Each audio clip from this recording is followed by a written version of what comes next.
Need for fiscal consolidation. What is fiscal deficit? Fiscal deficit is the excess of total disbursements from the Consolidated Fund of India, excluding repayment of debt, over total receipts into the fund during a financial year. Simply put, it is the amount the government spent beyond its income and is measured as a percentage of the GDP. Why is fiscal consolidation important for an emerging economy? Fiscal consolidation refers to the ways and means of narrowing the fiscal deficit. A government typically borrows to bridge the deficit. It will then have to allocate a part of its earnings to service the debt. The interest burden will increase as the debt increases. In the budget for FY22, of the total government expenditure of over 34.83 Indian rupees lakh crore, more than 8.09 lakh crore went towards interest payment. Debt is one liability that is difficult to defer, and at the end of day, the government struggles to find more resources not just for capital expenditure,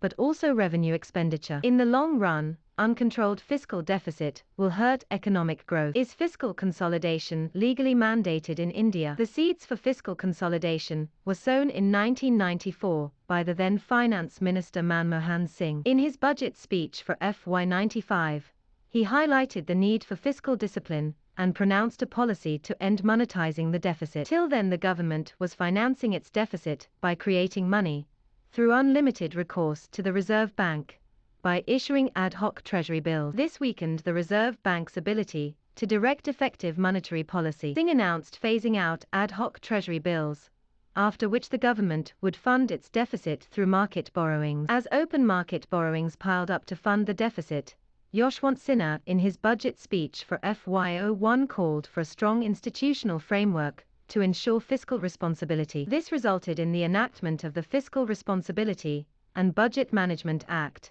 2003, which mandated limiting the fiscal deficit to 3% of GDP. How has India performed on this front? When FRBM was enacted, the idea was to limit the fiscal deficit under 3% of GDP by the end of FY08. But that never happened. The fiscal deficit declined from 5.9% in FY12 to 3.4% in FY19. In FY20 it went up to 3.8%. The following year, it was proposed at 3.5%, but the pandemic struck and it surged to 9.5%. Now, for the current year, it is estimated at 6.8% and the government will seemingly work towards 4.5% by FY26. A fiscal deficit of 3% now appears to be a distant possibility. To ensure it was within the law, the government periodically amended the FRBM Act to reset the fiscal deficit target. Is there a trade-off between fiscal consolidation and growth? It is debatable. Many economists have said that speedier economic growth depends on limiting the fiscal deficit. Their reasoning is that high fiscal deficit will increase borrowings and the interest burden would curtail the government's ability to spend productively. Also, increased government borrowing will crowd out the private sector in the debt market,